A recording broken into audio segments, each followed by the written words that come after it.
आज हम लोग फिर इंग्लिश को शुरू करने जा रहे हैं, ठीक है ना। इससे पहले जितने भी इंग्लिश के ऊपर क्लासेस मैंने दिया था आप लोगों को, आज उसके आगे मैं आज कंटिन्यू करने वाला हूँ। इससे पहले मैंने आप लोगों को मैंने ये बता दूँ कि इससे पहले मैंने क्या क्या पढ़ाया है अभी तक। सबसे पहले मेरा क्लास हुआ था कि सेंटेंस कुछ बेसिक जो कंसेप्ट होते हैं, जैसे कि उसमें मैंने बताया था कि नंबर क्या होते हैं, ठीक है ना, सिंगुलर और प्लूरल बताया था। फिर उनका मैंने क्या बताया था कि वहाँ पर उनको एक कोई भी वर्ड हो सिंगुलर में है उसको प्लूरल में कैसे बनाते हैं, तो वो हमने बताया था वहाँ पर।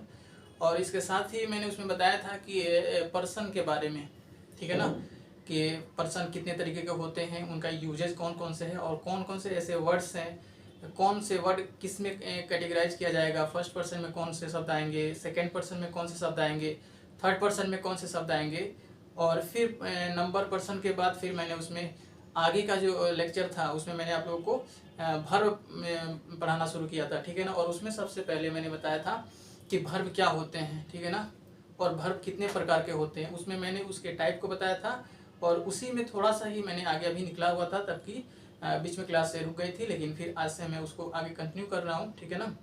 तो सबसे पहले जो भर्ब के ऊपर 2 क्लासेस हुई थी, तो उसमें बहुत सारे लोगों ने कहा कि ये क्लास हमको समझ में नहीं आया। तो मैंने कहा कि ठीक है, कोई बात नहीं है, जो मतलब चूँकि वो इंग्लिश में था, ठीक है ना, इसलिए बहुत लोगों को समझ में नहीं आया। तो मैंने उन लोगों से कहा कि ठीक है, टेंशन की बात नहीं है, हम उसको फिर से दोबारा एक बार फिर बता देंगे और फिर आगे उसको कंटिन्यू करेंगे। तो आइए शुरू करते हैं आज का ये क्लास।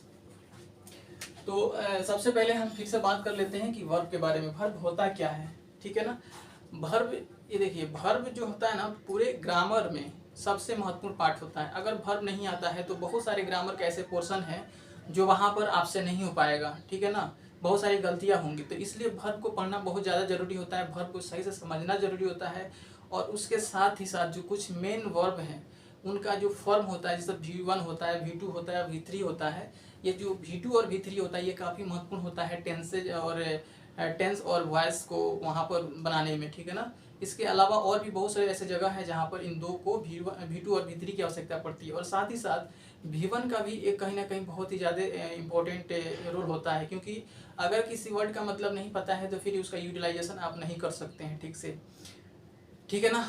मैंने हालांकि ये जो क्लास चल रही है इंग्लिश में, ये 2 तरीके की क्लासेस हो रही है यहाँ पर। एक तो जैसे वीडियो लेक्चर यूट्यूब पर मिल ही रहा है आप लोगों को, लेकिन कुछ लोग हैं जो कि पेड कोर्स से जुड़े हुए हैं, तो वहाँ पर उन लोगों के लिए कुछ अलग से मैंने वहाँ पर किया हुआ, जैसे नोट्स वगैरह प्रोवाइड करवाना, बहुत सारी चीज़ें मैं उन लोगों को ग्रुप में देता हूँ, ठीक है ना। जैसे कि अभी मेन वर्ब के कुछ लिस्ट था, उसको मैंने वहाँ पर शेयर किया हुआ है, वहाँ पर लोग लिखा भी है और उसको याद भी किया है, ठीक है ना। तो वो उस तरीके से जो भी नोट्स होंगे तो वो इस क्लास के अलावा कोई अगर नोट्स होता है, ठीक है ना, तो वो वहाँ पर पेड कोर्स में उन लोगों को ग्रुप में भेज दिया जाता है और वहाँ से वो लोग लिख लेते हैं और उसको याद भी करते हैं, ठीक है ना। तो ये चीज़ है, ठीक है ना। तो वर्ब क्या होता है, वर्ब ये मैंने बताया था कि ये एक्शन वर्ड होता है। ये 3 चीज़ को रिप्रेजेंट करता है। पहली चीज़ की कोई भी वस्तु है तो वो किस अवस्था में है, ठीक है ना, उसको इंग्लिश में स्टेट ऑफ बीइंग कहते हैं। ये मतलब कि जैसे हम कहें कि मैं अभी खड़ा हूँ, तो ये क्या दर्शा रहा है, मैं खड़ा हूँ, तो ये एक अवस्था को दर्शा रहा है। मैं चल रहा हूँ, मैं घूम रहा हूँ, तो ये एक अवस्था को दर्शा रहा है, ठीक है ना। एक अवस्था के, जैसे मान लो हम कहें कि ये बोर्ड अभी क्या है, स्थिर अवस्था में है, तो इसको क्या कहेंगे, एक अवस्था को बता रहा है। लेकिन वही अगर दूसरा रूप हम देखें वर्ब का, तो एक्शन को भी रिप्रेजेंट करता है। एक्शन को कैसे रिप्रेजेंट करता है, जैसे कि हम कहें कि मोहन स्कूल जा रहा है, हम लोग क्रिकेट खेल रहे हैं, तो यहाँ पर क्या हो रहा है, एक्शन तो दर्शा रहा है, क्योंकि खेलना, दौड़ना, पढ़ना, लिखना, कूदना, इस तरीके से जो भी है ये क्या है, एक्शन वर्ड दिखा रहा है। और एक बात अगर हम देखें वर्ब को पहचानने का, सबसे अगर हिंदी के शब्द को उठाकर देख लें तो हिंदी का जो भी शब्द होता है उसके अंत में ना शब्द जुड़ा रहता है। ना, जैसे हम कहें खेलना, पढ़ना, दौड़ना, लिखना, तो ये इन सारे शब्दों के अंत में ना शब्द आ रहा है, ठीक है ना। तो ये हिंदी शब्द से वो क्लियर हो जाते हैं कि ये वर्ब है या नहीं, ठीक है ना। जब हम पार्ट्स ऑफ स्पीच पढ़ेंगे तो वहाँ पर भी हम ये सीखेंगे कि कौन सा शब्द, एक ही शब्द कभी कभी नाउन का भी काम कर लेता है, ठीक है ना। कोई वर्ब है तो उसका नाउन फॉर्मेट में क्या होगा, ठीक है ना, उसी का एडजेक्टिव में कोई रूप है तो वो क्या होगा, उसी तरीके से वर्ब में क्या है, यानी कि वर्ब एक ही शब्द का कई रूपों में इस्तेमाल होता है। पार्ट्स ऑफ स्पीच यही तो बताता है कि एक सेंटेंस में हम शब्दों को किस तरीके से उसका यूज करें, ठीक है ना। जैसे हम कहें, एक शब्द हम आपके सामने लिखते हैं कि जैसे हम कहें जैसे ये लिखे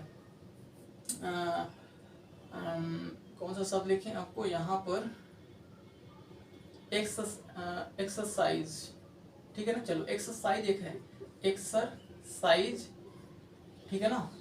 अच्छा चलो एक्सरसाइज ये हो गया, और एक हम कहें एडवाइस, ठीक है ना। यहाँ पर लेते हैं एडवाइस, और एक शब्द और लिख लेते हैं यहाँ पर एडवाइस।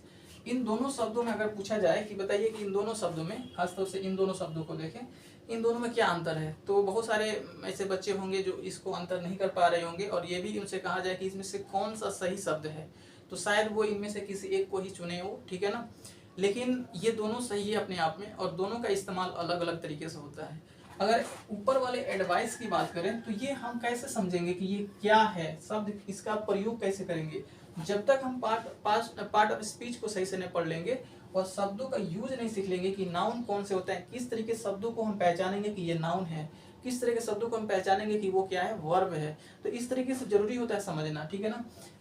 तो अगर ये देखें, ये शब्द ऊपर वाला जो लिखा है एडवाइस, ये नाउन होता है, ठीक है ना। ये नाउन की तरह यूज होगा, हम इसको कभी भी वर्ब के रूप में नहीं यूज करेंगे, ठीक है ना।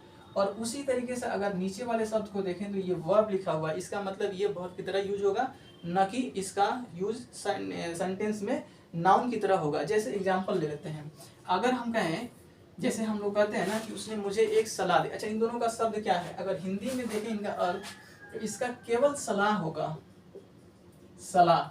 लेकिन अगर ये वर्ब है तो मैंने अभी बताया था कि हिंदी शब्द जब भी होगा वर्ब में तो ना शब्द जरूर जुड़ेगा उसमें, तो यहाँ क्या होगा, सलाह देना, सलाह देना, ठीक है ना।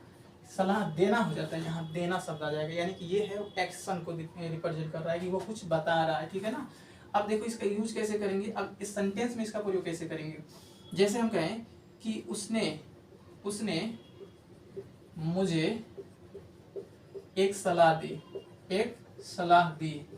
अब यहाँ देखना, अगर हम इन दोनों शब्दों को यूज करें, यानी अगर इस एडवाइस स और इसमें एडवाइज जो का उच्चारण आ रहा है, ये उच्चारण में भी ध्यान रखेंगे।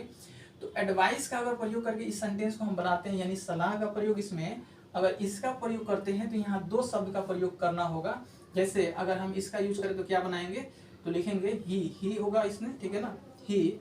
अब देखो यहाँ पर हम लिखेंगे ही गिव्स, अच्छा इसमें अगर दी है तो ये हो जाएगा, अगर देखें ये तो ये पास्ट टेंस में पास्ट इंडेफिनिट है, तो यहाँ लिखेंगे he gave me and advice,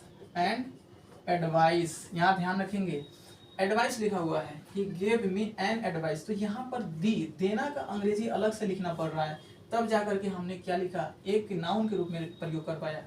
लेकिन अगर हम सिर्फ इसका प्रयोग करके हम चाहते हैं कि नहीं ये गेव का प्रयोग ना करें, तो ये गेव इसमें ऑलरेडी इंक्लूडेड होता है, ये गेव इसमें छुपा हुआ रहता है। ये एडवाइस का मतलब सलाह देना, तो कोई कहे कि देना का अंग्रेजी तो गिव होता है, ठीक है ना। तो यहाँ पर गिव या गिव इसमें ऑलरेडी छुपा हुआ है, इसलिए इसका प्रयोग जब करेंगे तो यहाँ लिखेंगे कि ही एडवाइज्ड मी। देखो कितना सिंपल हो गया। अगर इसका प्रयोग करते हैं तो यहाँ एडवाइज्ड का प्रयोग करेंगे तो यहाँ गेव का प्रयोग नहीं होगा, क्योंकि एडवाइज में ऑलरेडी गेव का सेंस छिपा हुआ रहता है। इस तरीके से शब्दों को जानना पहचानना जरूरी होता है, ठीक है ना।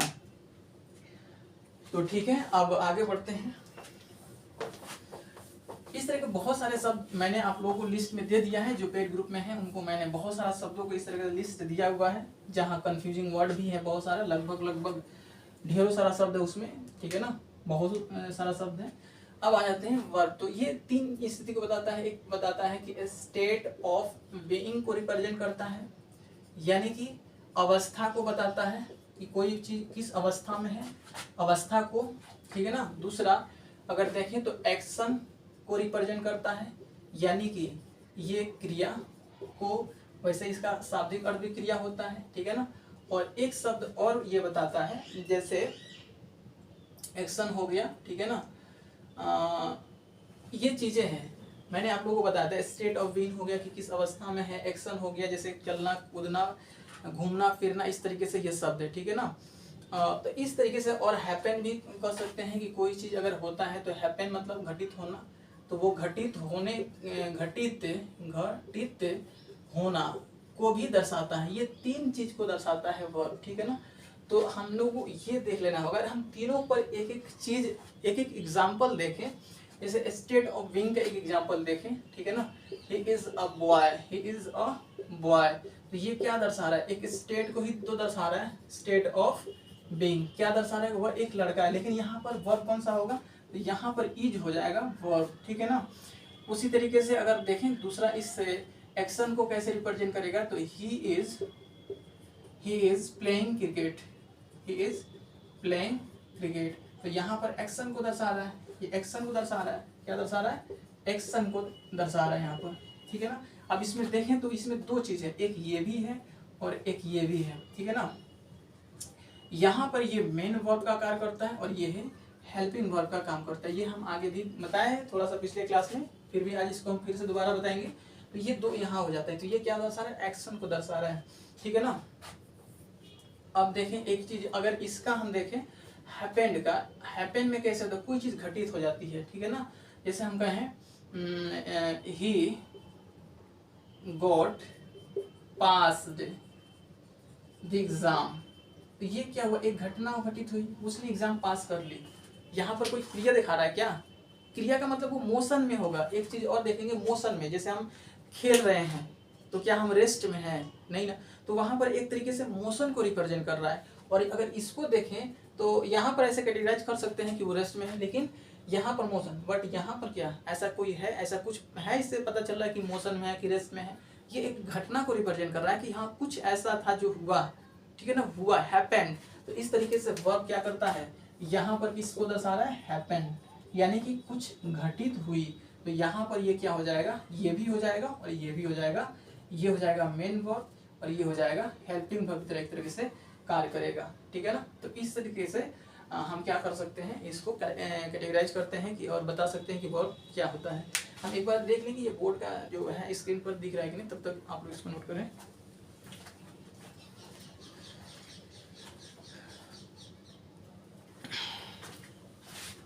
चलिए बोर्ड बिल्कुल दिख रहा है, ठीक है ना। तो ये हो गया वर्ब का मतलब, मैंने आप लोगों को समझा दिया।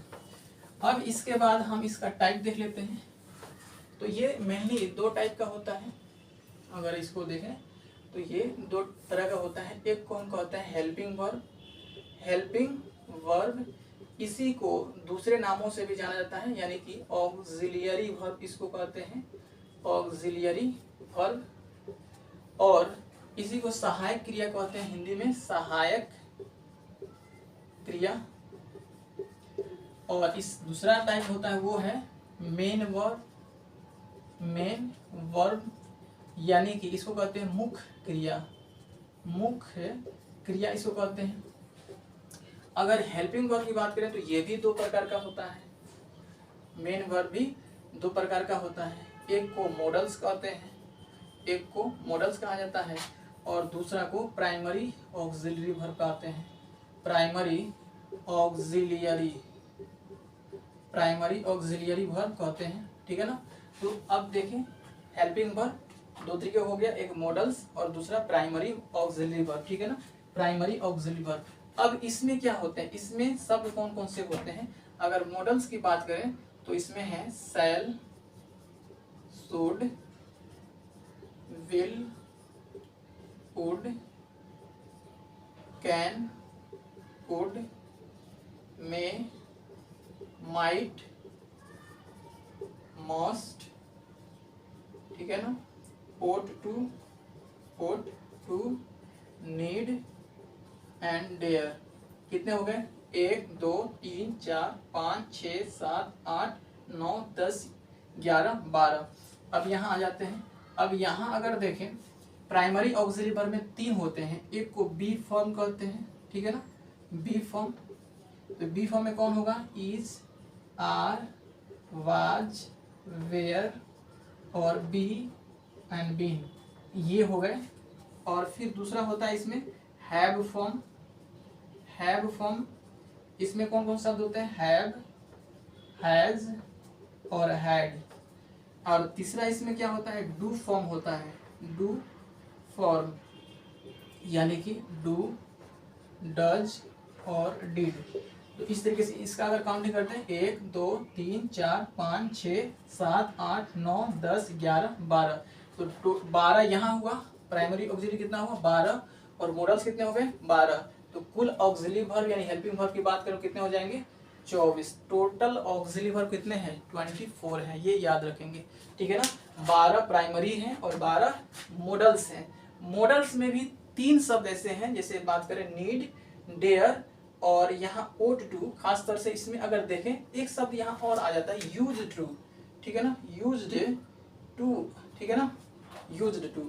1 2 3 4 5 6 7 8 9 10 11 12 13, इसमें से यूज टू बहुत कम यूज होता है, ठीक है ना। तो इस तरीके से 25 हो जाएंगे। लेकिन यूज टू और इसमें नीड और डेयर को देखें तो इसको हम कहते हैं marginal auxiliary verb. Marginal auxiliary verb इसलिए कहते हैं क्योंकि इसका प्रयोग वर्ब की तरह भी होता है और एडजेक्टिव की तरह भी होता है, ठीक है ना। और फिर से कभी इसको कह सकते हैं वर्ब, ठीक है ना, और एडजेक्टिव कभी कभी नाउन की तरह भी यूज हो जाता है। तो इस तरीके से हम इसको मार्जिनल कहते हैं। मार्जिनल का मतलब थोड़ा सा, ठीक है ना, थोड़ा सा है, बट वो है मॉडल में ही, ठीक है ना। तो इस तरीके से कैटेगराइज कर दिया हमने कि सहायक क्रिया 2 तरीके से होते हैं, एक प्राइमरी होता है, एक दूसरा मॉडल्स होते हैं। मॉडल्स में इतने सारे शब्द होते हैं, ठीक है, मैंने यहाँ पर लिस्ट कर दिया है। और फिर प्राइमरी ऑक्सिलरी वर्ब यहाँ देख रहे हैं be form, have form, do form, और इस तरीके से इन सारे लिस्ट को मैंने यहाँ पर लिख दिया। इसको लिख लिया इस बार।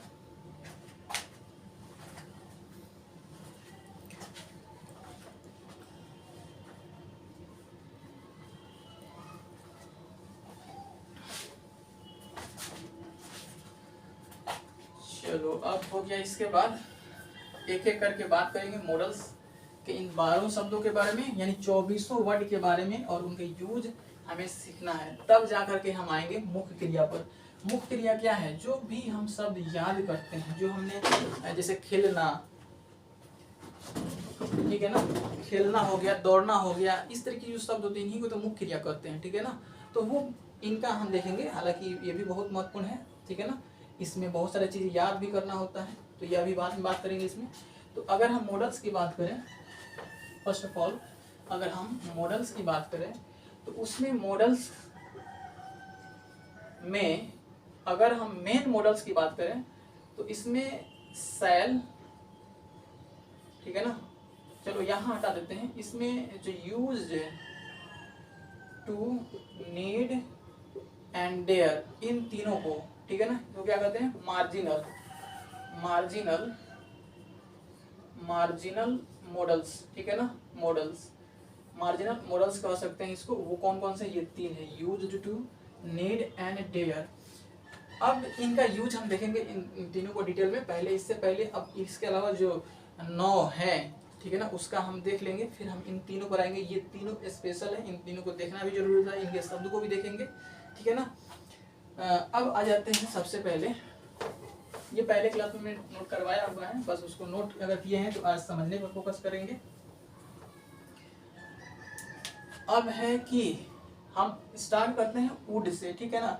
इससे पहले मैंने बता दिया था कि शैल का प्रयोग, विल का प्रयोग, ठीक है ना, आई थिंक शुड का भी करवा दिया था, ठीक है ना। आज हमें करना है वुड का प्रयोग। तो वुड का हम यहाँ करेंगे वुड, ठीक है ना। ये किसका होता है, विल का, विल का पास्ट टेंस होता है, पास्ट फॉर्म होता है, ठीक है ना, पास्ट फॉर्म होता है। वुड क्या है, तो विल का पास्ट फॉर्म होता है। तो इससे क्या हमें पता चलता है कि वुड का प्रयोग पास्ट टेंस में होगा, ठीक है ना, वुड का प्रयोग पास्ट टेंस में होगा। अब यहाँ पास्ट टेंस के जैसे हम कहें, जैसे एग्जाम्पल अगर ले, अगर पास्ट टेंस होगा तो वुड का प्रयोग करेंगे, अगर नहीं होगा तो विल का प्रयोग करेंगे, प्रेजेंट होगा तो, ठीक है ना। जैसे हम कहें आई होप, आई होप्ड, जैसे ये कहाँ का पास्ट इंडेफिनिट है ना, ये आई होप्ड, मुझे विश्वास था, या मैंने ऐसा कुछ आशा किया था, ठीक है ना, इस तरीके से हो सकता है। आई hope that he will pass. तो क्या ये लिखना सही है? अगर ऐसा हम करते हैं तो यहाँ देख रहे हैं ये पास्ट टेंस में लिखा हुआ है, पास्ट टेंस में लिखा हुआ है, तो पास्ट टेंस के लिए विल का प्रयोग होगा कि वुड का प्रयोग होगा? पास्ट का प्रयोग, पास्ट टेंस में वुड का प्रयोग होगा, ठीक है ना। तो ही I hope that he would pass, इस तरीके से यूज होगा। यानी कि हम कह सकते हैं कि पास्ट टेंस में इसका प्रयोग होगा। दूसरा यूज अगर हम देखें, ये पहला हम कर लेते हैं, दूसरा यूज अगर वुड का देखें तो पास्ट टाइम में यानी बीते हुए समय में, ठीक है ना, बीते हुए समय में, ठीक है ना, बीते हुए समय में अपनी कोई ऐसी हैबिट हो, ठीक है ना, अपनी हैबिट मतलब कोई आदत, ठीक है ना, कोई हैबिट हो को दर्शाने के लिए किया जाता है, को दर्शाने के लिए वुड का प्रयोग किया जाता है, ठीक है ना, वुड का प्रयोग किया जाता है, वुड का प्रयोग किया जाता है। जैसे example, I would go to school by bus. जैसे हम एक एग्जाम्पल लिखें, I would go to school by bus, इसका अर्थ है कि मैं इस बस से स्कूल जाया करता था या जाता हूँ, इस तरीके से मैं जाया करता हूँ। तो ये क्या है, मैं बस से स्कूल जाया करता हूँ, तो ये क्या है, ये पास्ट टेंस में करता हूँ, सॉरी, ये लिखा हुआ है बीते समय में, मैं यहाँ लिख देता हूँ, मैं बस से स्कूल जाया करता था, यहाँ ध्यान रखेंगे, था होगा, है नहीं, ठीक है ना। मैं स्कूल क्या चीज से जाता था, बस से जाया करता था, ये मेरी एक हैबिट है ना। दूसरा एग्जाम्पल लेते हैं, I would wake up late in morning. अब किसी को ये आदत है कि वो मॉर्निंग में, सुबह में क्या होता है, वो लेट से जगता है, ठीक है। तो ये क्या है, आई वुड, यहाँ वुड लिखा हुआ है, ठीक है ना, WOULD, would wake up late in the morning, ठीक है ना। जो मैंने क्या, मैं सुबह में लेट से जागा करता था, मैं सुबह में लेट से उठा करता था। तो ये हमारी क्या है, पास्ट टाइम में क्या है, हमारी हैबिट को दर्शा रहा है, हमारी आदतों को दर्शा रहा है। तो वहाँ पर हम क्या करेंगे, वुड का प्रयोग करेंगे, ठीक है ना। तो इसको एक बार लिख लें आप लोग।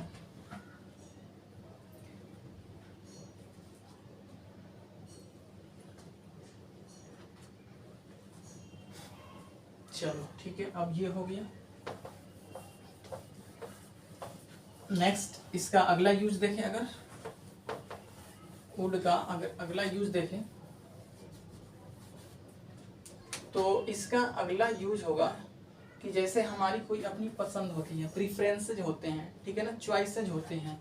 तो इसका प्रीफरेंस, ठीक है ना, तो वुड का प्रयोग प्रीफरेंस यानी कि चॉइस, प्रीफरेंसेज यानी कि पसंदीदा चीजें, पसंदीदा या चॉइस से, कोई आपकी चॉइस है, ठीक है ना, कोई आपका चॉइस है, पसंद है, चुनाव है, इस तरीके से कह सकते हैं। ये भी पसंद के सेंस में ही आएगा। कोई चीज़ आप चुनते हैं, ठीक है ना, या चुनना, ये इस सेंस में होता है। तो अगर ऐसा कुछ है तो वहां पर भी हम क्या करेंगे, के लिए वुड का प्रयोग किया जाता है, वुड का प्रयोग किया जाता है,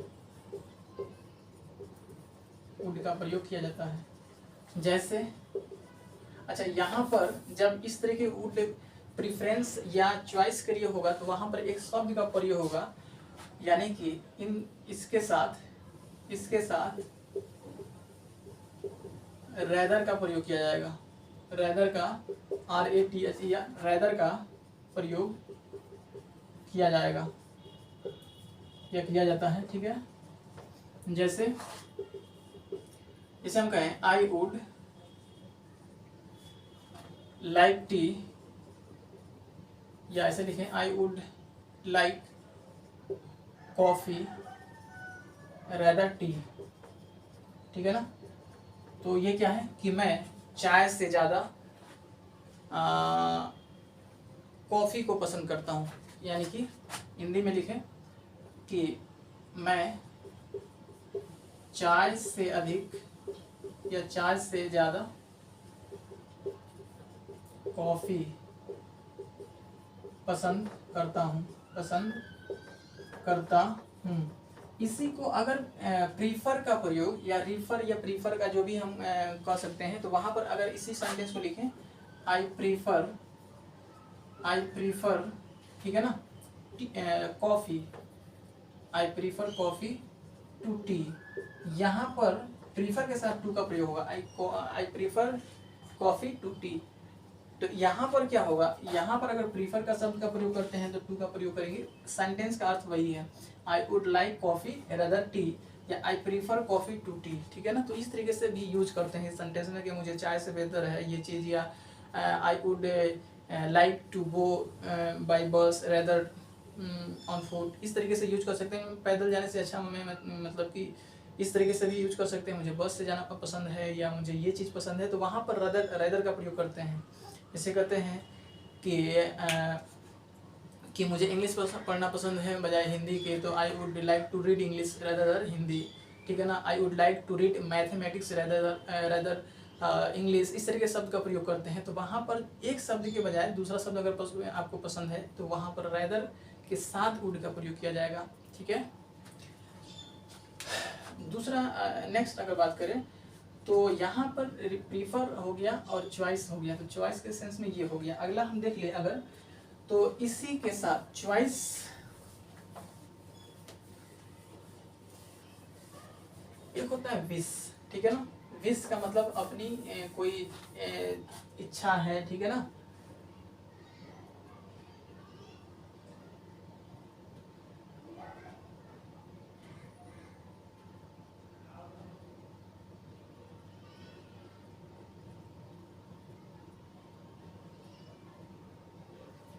हाँ ठीक है ना। तो यहाँ पर है, नेक्स्ट है 4 नंबर देख लेंगे, 4 या जो भी होगा। तो वुड का प्रयोग, वुड का प्रयोग विश WISH, कोई इच्छा है उसको दर्शाने के लिए भी हम करते हैं। इच्छा को दर्शाने के लिए किया जाता है, ठीक है ना। इच्छा को दर्शाने के लिए भी किया जाता है, यानी कि वुड का प्रयोग इच्छा को दर्शाने के लिए भी किया जा सकता है। यहाँ पर ये ध्यान रखेंगे। जैसे हम कहें सेंटेंस इसको बना कि आई वुड, इच्छा को दर्शाने के लिए कैसे किया जाएगा,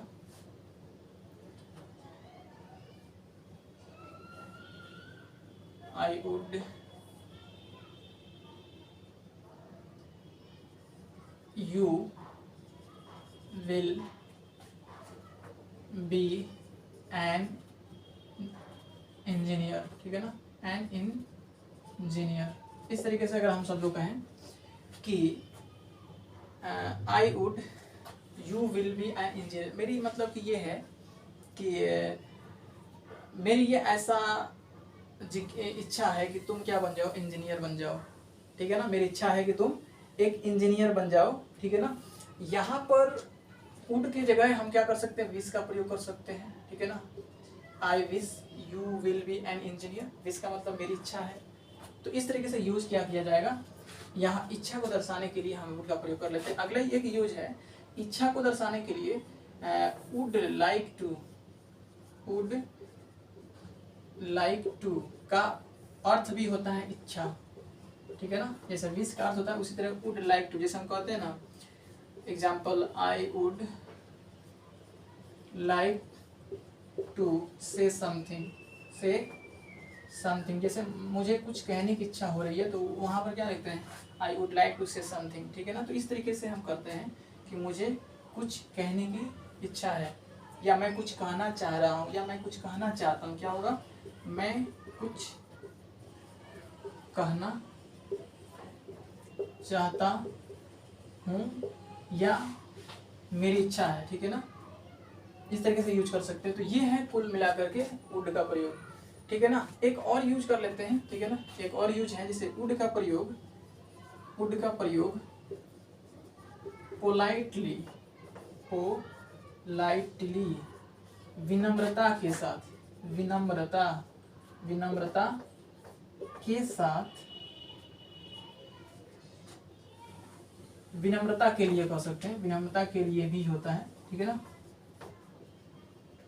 अगर किसी से हम कोई हेल्प लेना चाहते हैं, पोलाइटली हेल्प उसको कह सकते हैं, तो वहाँ पर हम क्या कहेंगे, वुड का प्रयोग कर सकते हैं, जिससे हम कहें एग्जाम्पल, दिख रहा है कि नहीं,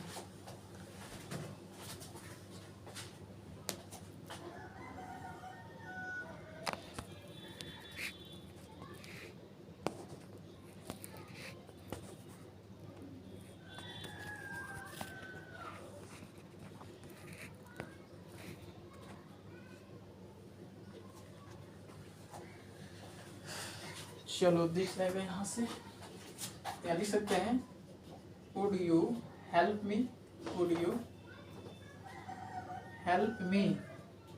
यह क्या होगा, यहाँ पर ये जो बात हम बोलेंगे तो ऐसा नहीं है गुस्सा के बोलेंगे या उसको हम ऐसे इस रूप में नहीं बोलेंगे कि उसे लगे कि हाँ हमें कोई आदेश ही देकर कैसा कर रहा है, ऐसा नहीं। हम उसमें क्या कर सकते हैं, अपने विनम्रता के साथ, प्रेम के साथ हम उससे क्या कहते हैं कि वुड यू हेल्प मी, क्या आप मेरी मदद करेंगे, ठीक है ना, क्या आप मेरी मदद करेंगे। तो यहाँ पर ये क्या दे, पोलाइटली यहाँ सेंस निकलता है, विनम्रता, विनम्र होकर के हम ऐसा कर रहे हैं, तो ये हो गया वुड का प्रयोग, ठीक है ना। तो ये जितना सारा है ये वुड का प्रयोग है, और भी बहुत सारा यूज है, लेकिन वो जैसे जैसे आगे आप ग्रामर पढ़ेंगे तो वहाँ पर भी आपको ये देखने को मिलेगा। एक बार इसको लिख लें।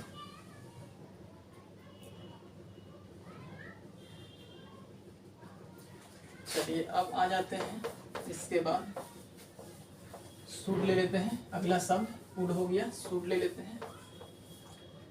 सूट, सूट हो गया था क्या, मुझे याद नहीं आ रहा सूट हुआ कि नहीं, चलो फिर भी हम कर लेते हैं, अगर हुआ होगा तब भी। सूट मैंने शायद कर लिया, विल कर लिया, वुड कर लिया, शायद कैन कुड भी कर लिया था क्या, देखना पड़ेगा। चलो ठीक है, फिर भी हम आज देख लेते हैं। ये सूट है, सूट का प्रयोग बहुत ही सिंपल है। इसका प्रयोग हम कहाँ करते हैं, कोई सजेशन हो, ठीक है ना, या कोई एडवाइस हो, सलाह हो, ठीक है ना, क्या करते हैं, कोई सलाह यहाँ लिख देते हैं, सलाह देने के लिए, एडवाइस देने के लिए हम क्या करते हैं, इस तरीके से हम शुड का प्रयोग करते हैं, ठीक है ना। कोई इसको ऐसे भी समझ सकते हैं कि किसी चीज़ को ओबे करना, ठीक है ना। ओबे तो यहाँ से हो जाएगा, छोड़ो ओबे को छोड़ दो, यहाँ पर मस्ट का प्रयोग वहाँ कर लेंगे। तो यहाँ पर शुड और एडवाइस ही याद रखो। जैसे एग्जांपल, यू शुड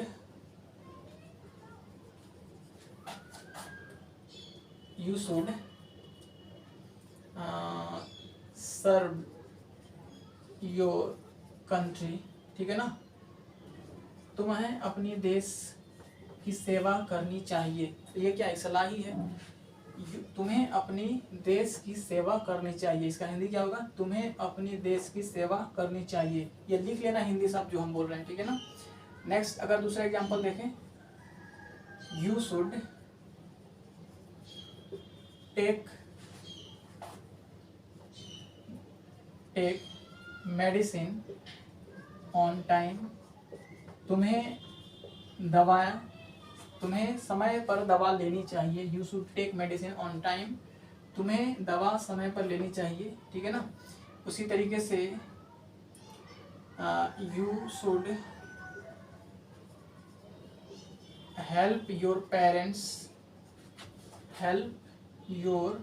पेरेंट्स, तुम्हें अपनी माता पिता की सेवा करनी चाहिए, मदद करनी चाहिए। सब का प्रयोग कर सकते हैं। You should help your parents, you should take your health, इस तरीके से कहते तुम्हें अपनी सेहत का ध्यान रखना चाहिए। You should take your health, ठीक है ना, you should take care your health, इस तरीके से यूज कर सकते हैं। बहुत सारा यूज है। यहाँ पर ये एक ही चीज़ निकल के आता है कि एडवाइस हो और सजेशन हो, ठीक है ना, तो वहाँ पर हम शुड का प्रयोग कर लेंगे। इसके बाद आता है मस्ट। मस्ट तो ये ऑब्लिगेशन होता है, बाध्यता दर्शाता है। ऑब्लिगेशन ये बाध्यता यानी कि तुम्हें ये चीज करना ही होगा। You have to do this, या इस तरीके से ऑब्लिगेशन को दर्शाता है, यानी कि कोई काम है जो तुम्हें अवश्य ही करना चाहिए, यानी कि यहाँ पर क्या होता है कि अवश्य ही का सेंस आता है अवश्य ही करना, ठीक है ना। यहाँ पर अवश्य ही चाहिए, ये हालांकि यहाँ इसको देखेंगे सब तो चाहिए होता है, ठीक है ना। अब यहाँ पर एक चीज और हम बता दें, एक सेकेंड रिकॉर्डिंग देख लें।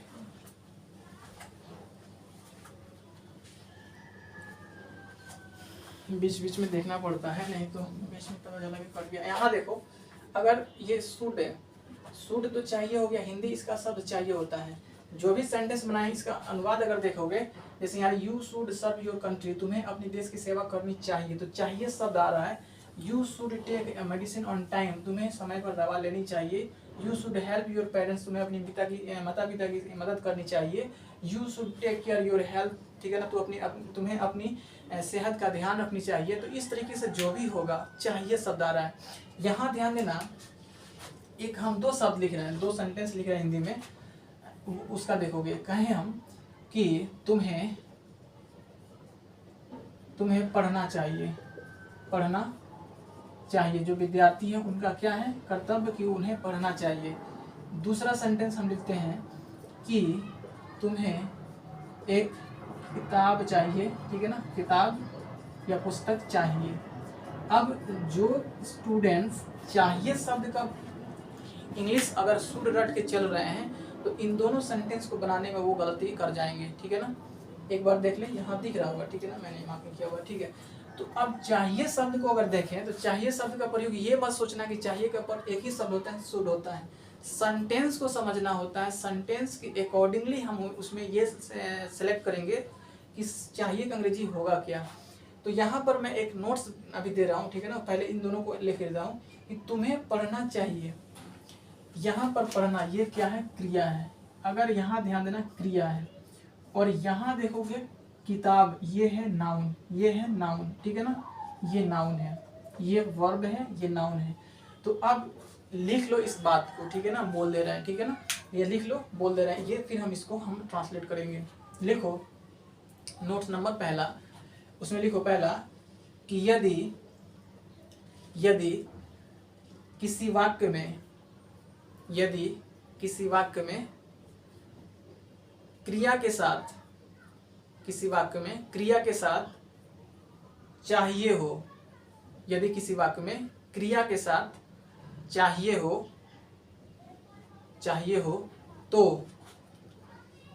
तो चाहिए की अंग्रेजी शुड होता है, चाहिए का अंग्रेजी शुड होता है। एक बार फिर से रिपीट कर देना है, यदि किसी सेंटेंस में, यदि किसी वाक्य में क्रिया के साथ यानी वर्ब के साथ चाहिए हो तो उस चाहिए का अंग्रेजी शुड होता है, उस चाहिए का अंग्रेजी शुड होता है। परंतु आगे लिखो, परंतु यदि किसी वाक्य में नाउन के साथ, यदि किसी वाक्य में नाउन के साथ चाहिए हो, यदि किसी वाक्य में नाउन के साथ चाहिए हो तो चाहिए का अंग्रेजी वांट होता है, तो चाहिए का अंग्रेजी वांट होता है। लिख लिया। अब सुनो ध्यान से, क्या हो गया, ध्यान रखना है कि अगर ये क्रिया होगा तो वहां पर हम चाहिए के लिए क्या प्रयोग करेंगे, शुड का प्रयोग करेंगे। तो इसका अंग्रेजी अगर लिखे यू शुड, क्या लिखा, तुम्हें पढ़ना चाहिए, तो यहाँ लिखेंगे यू शुड रीड। अब देखो यहाँ लिखे तुम्हें एक किताब चाहिए, तो यहाँ लिखेंगे यू वांट अ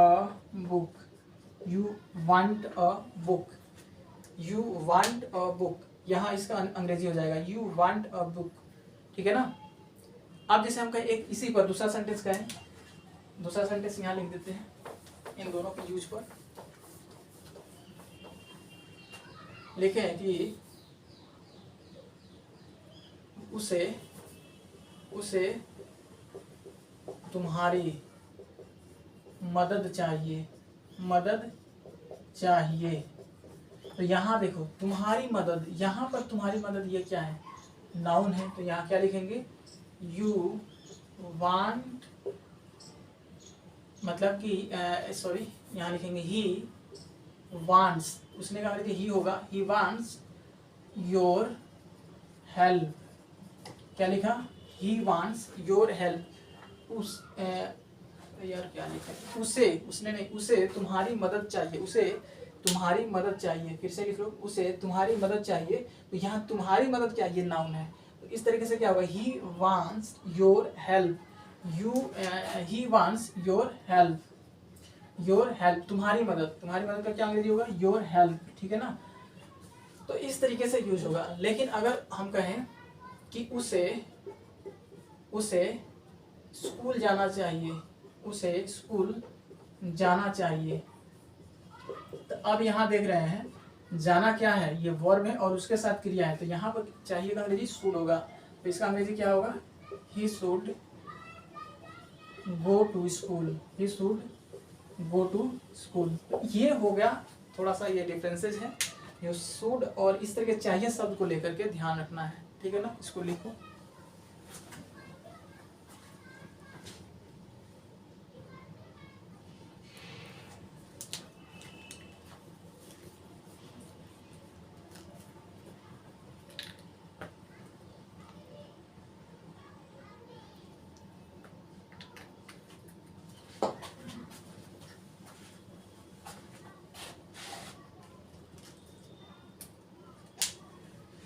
चलो फिर, अच्छा अब चलो ठीक है, मस्ट का हम लोग कर रहे हैं।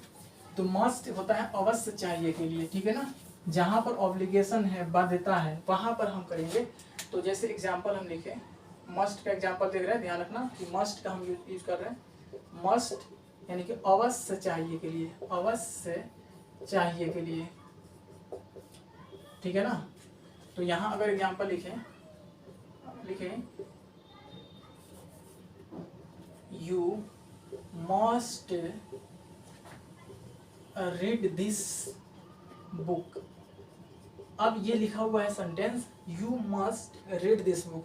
तो you must जहां भी आएगा इसका मतलब तुम्हें अवश्य ही इस किताब को पढ़ना चाहिए, ठीक है ना। इसका हिंदी क्या होगा, तुम्हें इस पुस्तक को अवश्य ही पढ़ना चाहिए, ठीक है ना, अवश्य ही पढ़ना चाहिए। तो ये देख रहे हैं हम कि जहाँ ये मस्ट का प्रयोग होगा वहाँ पर अवश्य चाहिए के लिए मतलब ऑब्लिगेशन है कि पढ़ना ही चाहिए तुम्हें, you have to read this, यानी कि तुम्हें पढ़ना ही होगा, इस तरह से कह सकते हैं, ठीक है ना। यू मस्ट गो, तुम्हें अवश्य ही जाना चाहिए। अब मान लो कहीं जाना है, कोई ज़रूरी चीज़ है, ठीक है ना, किसी की आवश्यकता है तुम्हें और तुम वहाँ सोच रहे हो कि नहीं जाएंगे, तो तुम्हें ऐसा नहीं कर सकते क्योंकि तुम्हारी आवश्यकता है किसी को, तो तुम्हें उस सेंस में क्या कहोगे, तुम्हें जाना चाहिए, नहीं तुम्हें अवश्य जाना चाहिए, यू मस्ट गो देयर, वहाँ पर तुम्हें अवश्य ही जाना चाहिए। तो यह ध्यान रखना, मस्ट का प्रयोग इस सेंस में होता है, ठीक है ना। अब इसके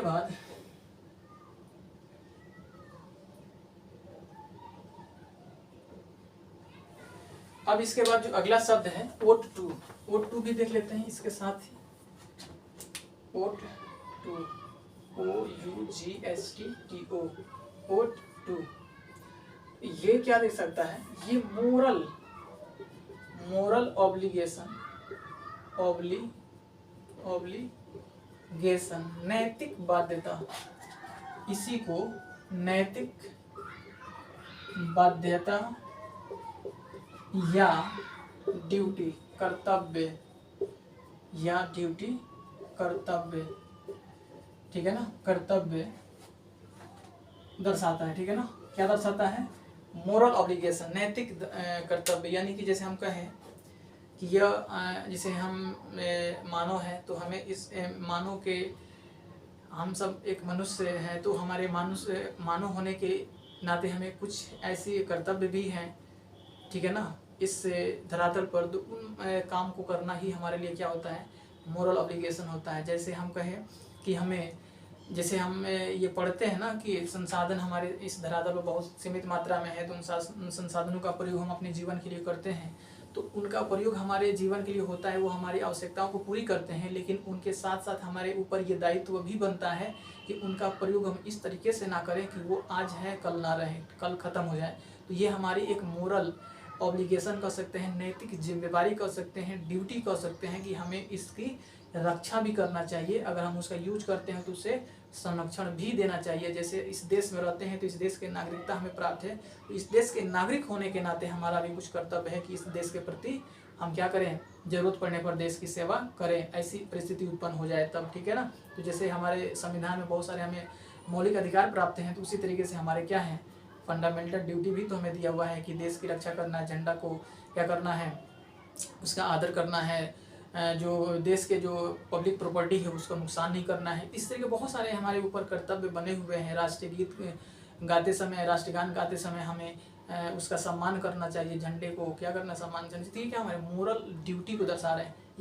ये उसके ऊपर कोई क्या है, ये क्या है, उसके ऊपर कोई, अब देखो, अब इस चीज़ को अगर नहीं करेगा तो नुकसान तो है, लेकिन उसके ऊपर कोई दबाव ही नहीं डालेगा। लेकिन हमारे एक मानव के होने के नाते बहुत सारी चीज़ें हमारे ऊपर क्या है, बाध्य है, ड्यूटी है। तो उस सेंस में हम क्या करते हैं, ought to कर सकते हैं। तो एग्जाम्पल लिखें, you ought to serve your nation, ठीक है ना।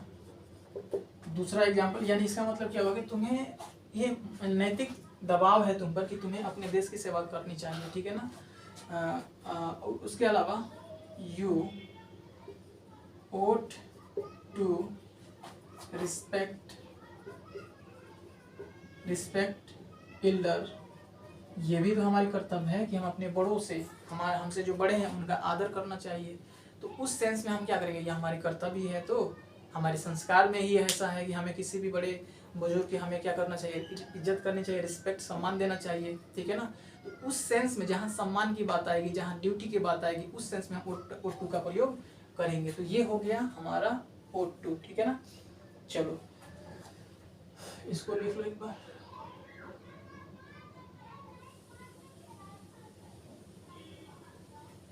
चलो अगला है यूज्ड टू, ठीक है ना। यूज्ड टू देख लेते हैं। नेक्स्ट है यूज्ड टू। यूज्ड टू ये काफी इंपॉर्टेंट है, ठीक है ना, ध्यान रखेंगे।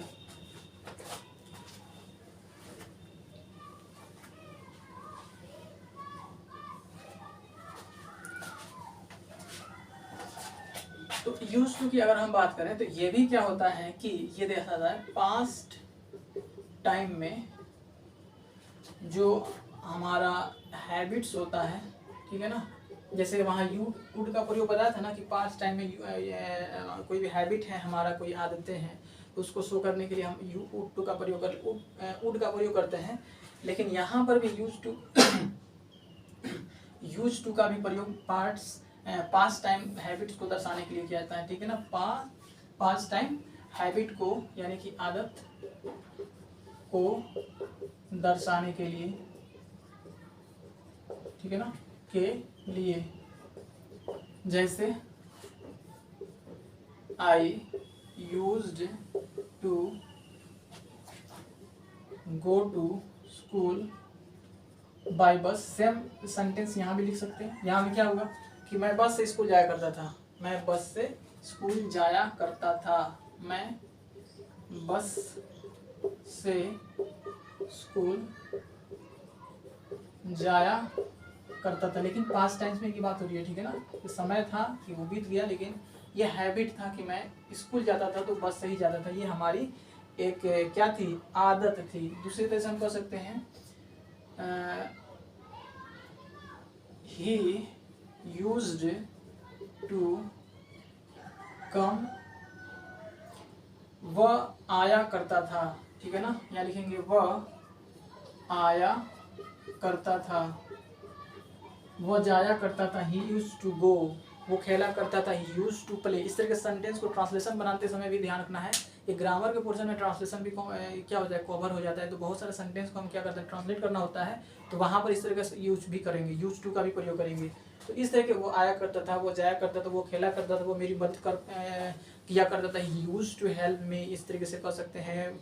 वो पढ़ा करता था, यू यूज टू रीड, ठीक है ना। ही जैसे हम कह सकते हैं कि वो पटना में रहा करता था, he use to live in Patna, वो दिल्ली में रहा करता था, he used to live in Delhi, इस तरीके से शब्दों का प्रयोग करते हैं। लेकिन एक बात ध्यान रखना, केवल पास्ट टाइम के लिए। अब ऐसा हम ये नहीं कर सकते हैं कि हम कहें कि वह स्कूल जाया करता है, वो स्कूल जाया करता है, तो हम ऐसा नहीं कहेंगे कि जैसे एस लगाते हैं तो वहाँ यूजेज कर दिया, ठीक है ना, या यूज कर दिया, ऐसा नहीं होता। ये केवल ऐसा पास्ट टेंस में ही होगा, ठीक है ना, पास्ट टेंस में ही होगा। यानी कि प्रेजेंट टाइम में कोई ऐसा रूटीन है, कोई ऐसा हैबिट है, ठीक है ना, ये रूटीन को ही दर्शा रहा है ना, रूटीन जो तुम रूटीन बनाते हो, ज़्यादा ऐसे पढ़ा करते हो, वो उस तरीके से रिप्रेजेंट करता है, ठीक है ना। जैसे हम कहें, एक सेंटेंस लिखते हैं, वह रोज 10 बजे उठा करता है, उठा करता है। अब देखो ये प्रेजेंट का, ये क्या दर्शा रहा है, प्रेजेंट टाइम में, प्रेजेंट टाइम में रूटीन को दर्शा रहा है या हैबिट को दर्शा रहा है, रूटीन या हैबिट्स को दर्शा रहा है, ठीक है ना। तो इस सेंस में हम ये यूज का प्रयोग नहीं करेंगे, ऐसा नहीं करेंगे जैसे ऐसा बहुत लोग करेंगे कि यूज टू होता है पास्ट टेंस में, तो यहाँ लिख सकते हैं ये uses to wake up, uses to get up लिख सकते हो, या वेक अप लिख सकते हो, गेट अप टिल 10 AM, ठीक है ना, इस तरीके से कर सकते हैं। तो ये लिखना गलत है, ये क्या है, सेंटेंस गलत है। तो इसके स्थान में क्या लिखा जाएगा, he will get up till का प्रयोग किया जाएगा, यहाँ ध्यान रखना, till 10 AM, ठीक है ना, 10 AM, वह 10 बजे तक जगता है या उठता है, उसी का अर्थ ये भी हो गया। तो यहाँ he will get up till 10 AM, तो इस तरीके से हम क्या करेंगे, उसको इस तरह से कर सकते हैं, या फिर इसी को ऐसे भी बना सकते हैं, ही गेट्स अप, ठीक है ना। अच्छा, डेली शब्द का प्रयोग कर लेना, यहाँ रोज है ना, तो यहाँ डेली लिख देना, ठीक है ना, यहाँ लास्ट में डेली या एवरी डे का प्रयोग भी होता है, तो यहाँ डेली। तो he gets up till 10 AM daily, ठीक है ना, इस तरीके से प्रयोग करते हैं, ये याद रखना। दोनों, ये दोनों एक में से किसी एक को बना सकते हैं। तो ये हो गया हमारा किसका, यूज्ड टू का भी, ठीक है ना। चलो अब आ जाते हैं सबसे महत्वपूर्ण चीज, नीड और डेयर।